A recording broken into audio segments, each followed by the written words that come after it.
G'day everyone, Count Lurchalot here, and today I want to discuss a great film called Happy Gilmore starring my favourite comic actor, Adam Sandler.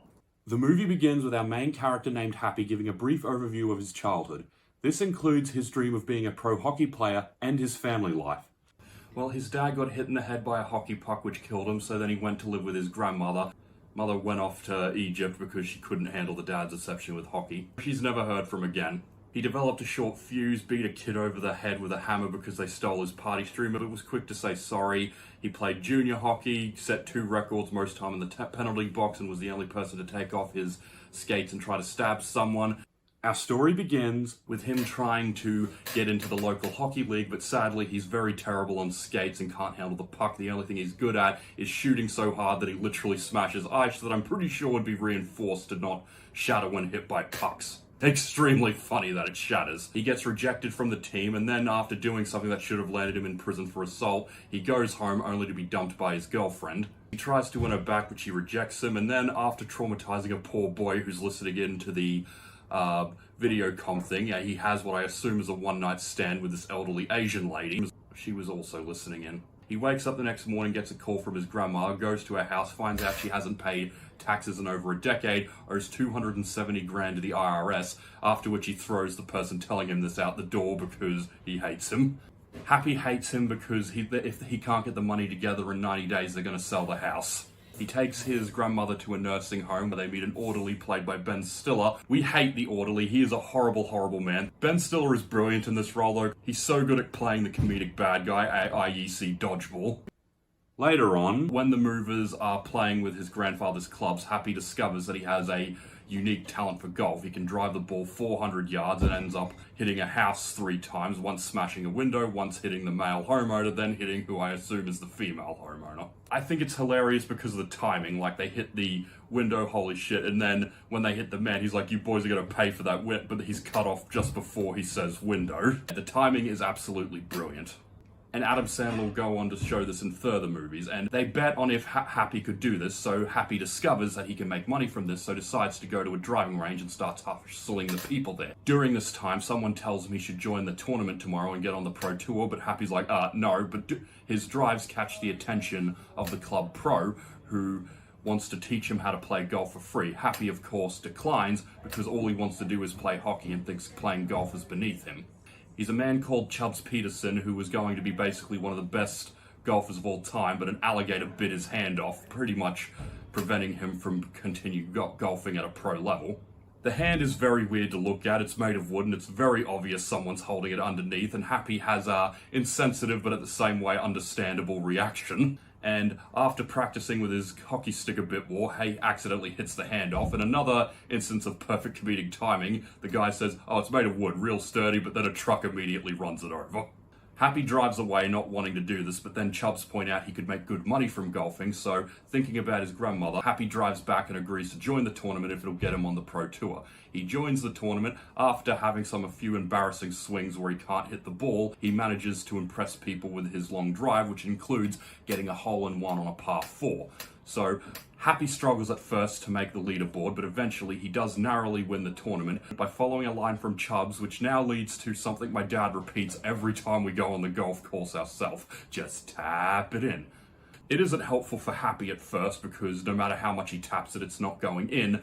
When he remembers that he's doing this for his grandma, he manages to get the ball in the hole, winning the tournament and getting a spot on the pro tour. Unfortunately, Chubbs wants him to put off joining the tour for 6 months so they can perfect the rest of his game, but Happy can't do that because he needs to make money.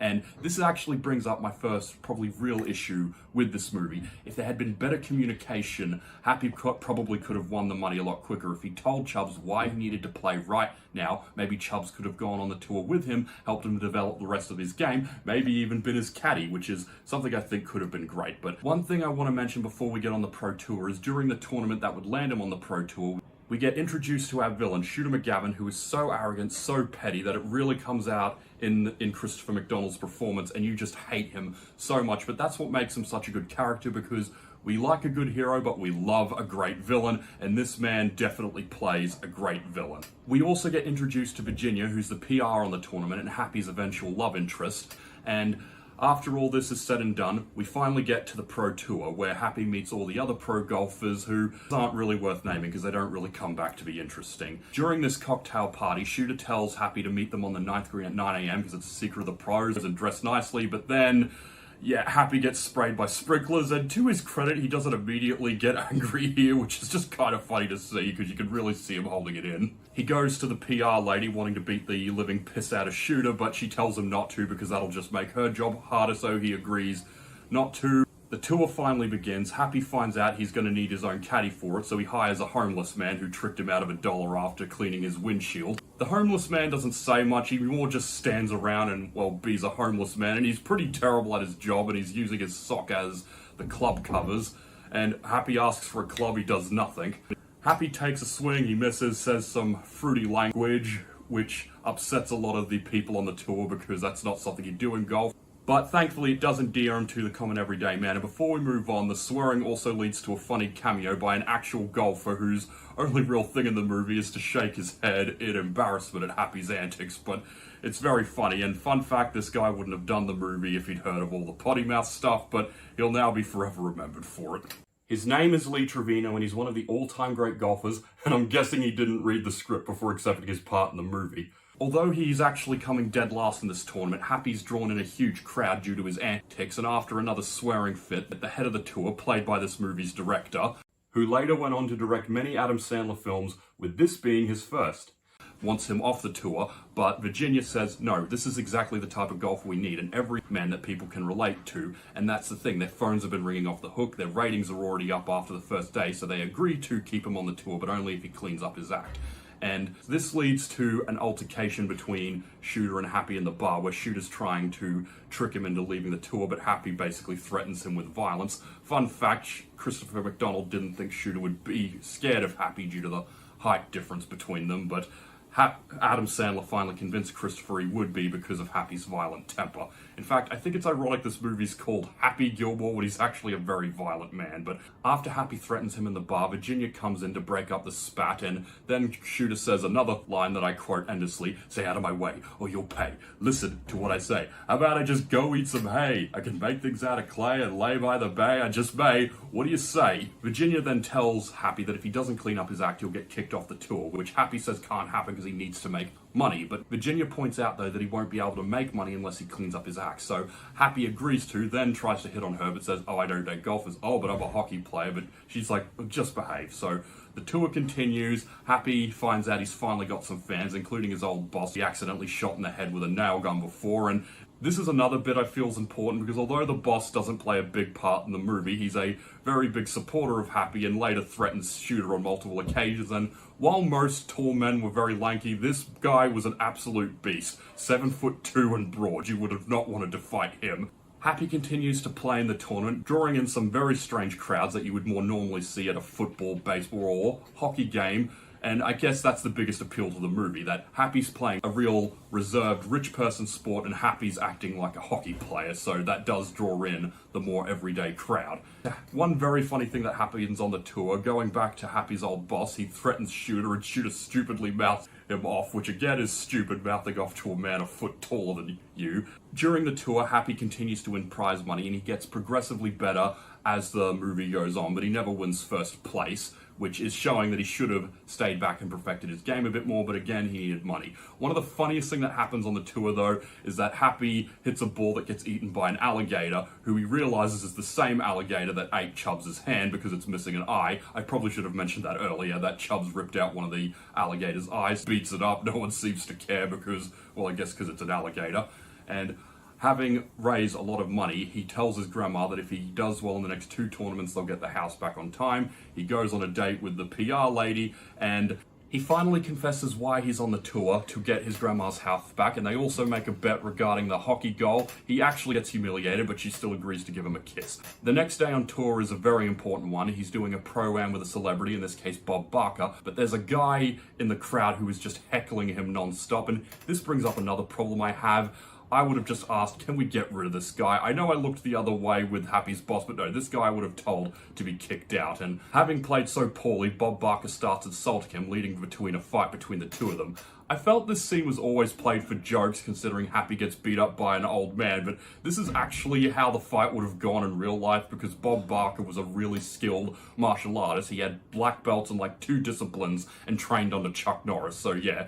Because of Happy's actions, he gets fined $25,000 and suspended from the tour for 1 month. Happy, of course, isn't happy about this and tries pleading with Doug, even telling him the real reason why he's on the tour in the first place. Unfortunately, Doug isn't swayed and tells him to get out. Despite this setback, Virginia manages to land Happy an ad deal with Subway, which allows them to raise even more money than what they initially needed. So they go to get the house back, but unfortunately they're auctioning it off, despite them saying that if they paid the money back by this day, they would be able to get it back. At first, Happy isn't swayed, thinking they'll get the house back cheaper than what they initially needed. Unfortunately, they're quickly outbid, and who bought the house? Well, lo and behold, it's Shooter McGavin. Happy's understandably pissed, but McGavin says that he'll give Happy the house back if he quits the tour. Happy initially agrees to this, but Virginia convinces him of the following. What does he think his grandmother wants more, to get her house back or see her grandson succeed? Happy thinks that there's a way that she can have both. So Happy makes a deal with Shooter that if he can beat him at the tour championship, he'll get the house back, and if he loses, he'll quit. Shooter, of course, agrees to this, thinking it'll be an easy win, because despite being a professional golfer and the main character of the movie,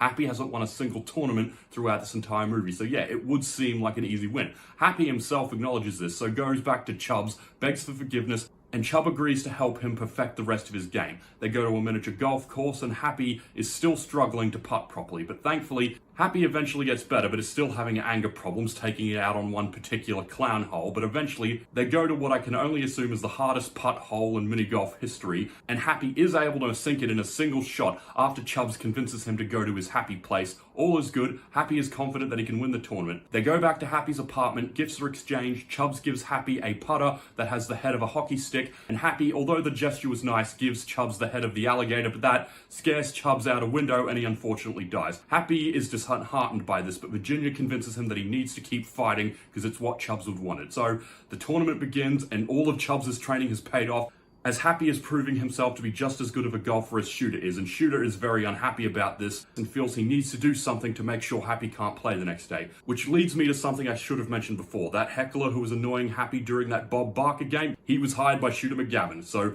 he hires him again to hopefully take Happy out here, and he nearly succeeds by running him over with a Volkswagen, which crashes into a nearby tower. Another thing that'll be important later. A doctor advises Happy that he should give up, but Happy knows he needs to keep playing if he wants to win the bet. Unfortunately, the Volkswagen has done a lot of damage to him, and he's lost the ability to do long drives, and his putting has also been affected because of this. Happy tries to go to his happy place again, but unfortunately it's been invaded by Shooter McGavin, causing him to get angry, which puts Shooter a commanding lead over him. After doing another bad golf drive, the grandma turns up and tells Happy that she doesn't care about the house. All she wants is for him to be happy, which is just a very touching scene for me. So hearing this, Happy is able to go back to his happy place, get out of his funk, especially with some help from Chubbs' ghost, and he's able to get his game back. And he starts playing just brilliantly again, and eventually it's neck and neck between them again. Shooter, on the other hand, has gotten into a bit of a funk, and it's actually affecting his game, so ironic. Happy was in a funk, now Shooter is. So then we get to the last hole of the tournament. Happy easily gets onto the green while Shooter accidentally hits it into the crowd, where it lands on, here it comes, the foot of that towering boss who is not happy with Shooter. Shooter manages to hit it off the foot and onto the green, but before he leaves, the boss says that Shooter can count on him waiting for Shooter in the parking lot, which is just brilliant. Again, you do not want to mess with this man, and I just want to point out he is wearing one of the greatest shirts I've ever seen. Guns don't kill people, I kill people.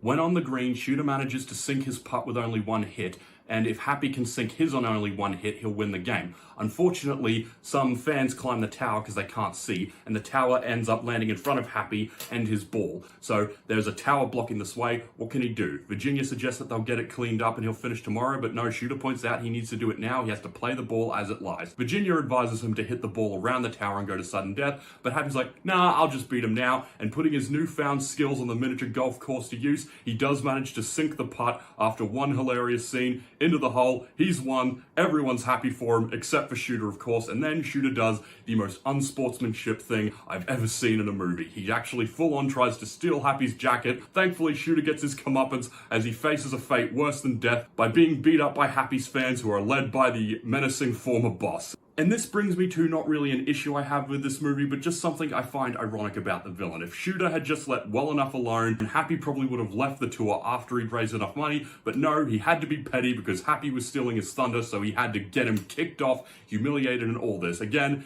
if he had just left Happy alone, let him win all the money he needed to, Happy would have left the tour much earlier and Shooter would have been able to win his gold jacket. But no, because he was petty, he lost and got beaten up, which is funny. So our heroes go back to Happy's grandma's house, they all celebrate. Happy says goodbye to Chubbs' ghost, who seems to have reconciled with the alligator, and for some reason Abe Lincoln is there. Why? I don't know. And they all go into the house, happy that their troubles are over. And that is Happy Gilmore, a film I absolutely love, and despite all the hate Adam Sandler gets, he is a comedian I will always defend, and this is a movie I will defend until my dying day. Thanks for watching, please like and subscribe, and if there's any movie or TV show you'd like me to cover, please leave it in the comments below.